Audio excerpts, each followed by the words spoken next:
Bogus દસ્તાવેજો સાથે બાંગ્લાદેશી યુવક પકડાયો. એજન્ટને પૈસા આપીને સાતખીરા બોર્ડર મારફતે ભારતમાં પ્રવેશ કર્યો. 1.5 વર્ષથી સુરતની ઝૂંપડપટ્ટીમાં રહેતો હતો. સુરતમાં એસઓજીના અધિકારીઓએ ખોટા દસ્તાવેજો દ્વારા ભારતીય નાગરિક તરીકે ઓળખ આપવાની કોશિશ કરતા બાંગ્લાદેશી યુવકને ઝડપી પાડ્યો છે. આરોપીની પૂછપરછ કરતા તેણે કબૂલાત કરી કે છેલ્લા 1.5 વર્ષથી ઝૂંપડપટ્ટીમાં રહે છે. બાંગ્લાદેશના એજન્ટને 1000 આપીને સાતખીરા બોર્ડર મારફતે પશ્ચિમ બંગાળના માંગઓનમાંથી ગેરકાયદેસર રીતે ભારતમાં પ્રવેશ કર્યો હતો. એસઓજીને માહિતી મળી હતી કે લાલગેટ પાલિયા ગ્રાઉન્ડ ઝૂંપડપટ્ટીમાં રહેતો યુસુફ સરદાર નામનો એક બાંગ્લાદેશી યુવક ખોટા નામ સાથે ભારતીય નાગરિક હોવાનો ખોટો દાવો કરી રહ્યો છે. બાતમીના આધારે એસઓજીની ટીમે લાલગેટ ખાતે પાલિયા ગ્રાઉન્ડની ઝૂંપડપટ્ટીમાં દરોડો પાડ્યો હતો. ત્યારે રહેતા યુસુફ સરદાર, જે મૂળ બાંગ્લાદેશના નરાયલ જિલ્લાના વિષ્ણુપુર ગામનો રહેવાસી છે, તેની ધરપકડ કરવામાં આવી હતી.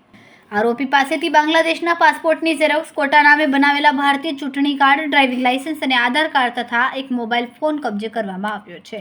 બાંગ્લાદેશી પાકિસ્તાની જે ફોરેન નાગરિકો ભારતમાં રહેતા હોય છે એની સતત એસઓજી દ્વારા તપાસ ચાલુ હોય છે. એ તપાસ જે અમારી ડ્રાઈવ ચાલુ હતી એ દરમિયાન જ લાલગેટ પોલીસ સ્ટેશન વિસ્તારમાં એક તમીમ યુસુફ સરદાર જે ફુલવડી ભરીમાતા રોડ પરથી મળી આવ્યું છે, એની પાસે તપાસ કરતા એની પાસે બાંગ્લાદેશી પુરાવો પણ મળ્યા અને ભારતનું આધાર કાર્ડ, ચૂંટણી કાર્ડ તથા એનું પાન કાર્ડ પણ મળી આવ્યું છે. તો આ બંને મળી આવતા એની પૂછપરછ કરતા ખબર પડી કે તે બાંગ્લાદેશથી બોર્ડરથી અહીંયા આવી અને વાયા ટ્રેન રહી અને અહીંયા કડિયા કામની મજૂરીનું કામ કરતો હતો. જે બાંગ્લાદેશી પુરાવા પણ એની પાસે મળ્યા છે અને ભારતીય પુરાવા પણ મળ્યા છે. પુરાવા અત્યારે એની પાસેથી મળેલા છે, ક્યાંથી બનાવ્યા તપાસ ચાલુ છે, આગળ આપણને ખ્યાલ આવશે.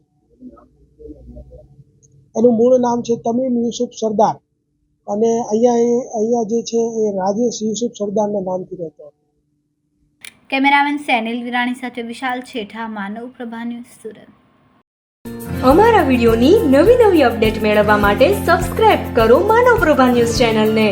બેલ આઇકન ક્લિક કરો લેટેસ્ટ વિડીયો સૌથી પહેલા મેળવવા માટે.